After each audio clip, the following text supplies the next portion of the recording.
Aurrekoan prestatu genuen porru patata bat, sobrantea genuen makailu piper batzuk egindako arekin, eta orain jarri behar ditugu bi errezeta hauek beste plater batean, entsalada batean, entsalada erraz batean. Horretarako egin behar dugu lehenengo makailu brandada bat, eta egingo duguna da birrindu oliokin, montatu du oliokin, eta hori erabiliko dugu oinarri bezala, ezta? Gero jartzeko gainean piper gorriak, letxuga, alineatuko duguna piper berde eta tipula pizka batekin, eta vinagreta batekin, eta makailua, bale?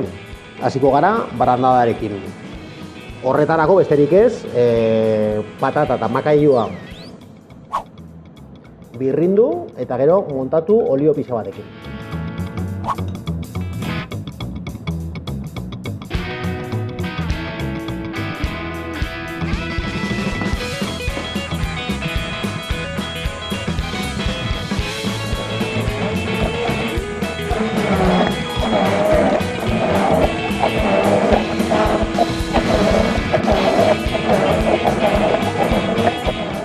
Orain botako diogu olio pixka bat, eta nik uste eskatuko digula ur tanta batzuk edo ur pixka bat ere bai, ikusiko dugu orain, aber nola geratzen den.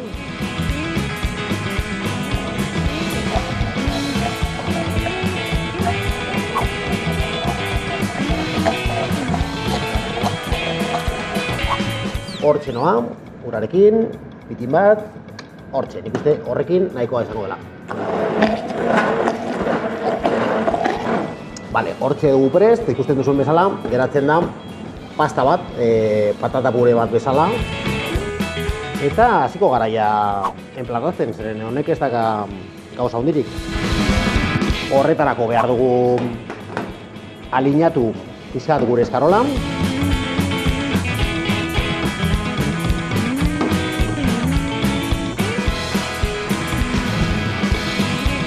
Gatza, eta hemen badut ozpina eta olioa elkarrekin.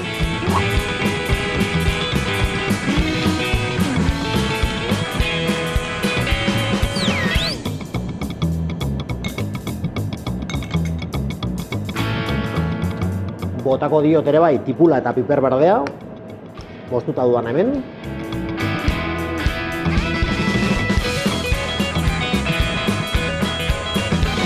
Eta jarriko dugu hemen platerean brandada koiarakada pare bat. Gero piper batzuk. Piper hauek ja, kozinatuta daudenez, ez ere egin beharrik.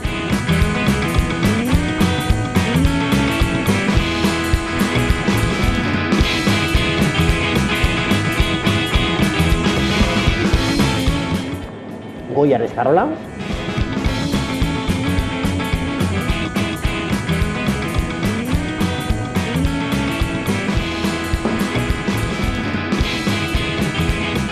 Eta berriro piperren bat gainean. Eta makailua. Makailua, egingo dute ebarakateatzen eta, buskatu bizka bat.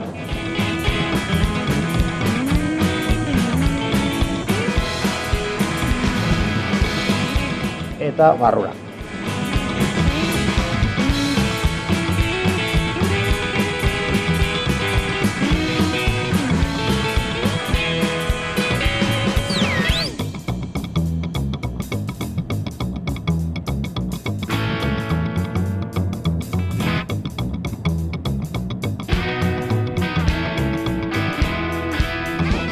Eta honek behar duia bakarrik perezil pixka bat.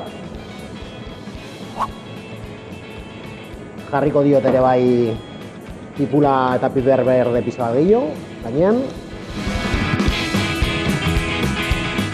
Eta txorrotada bat olio.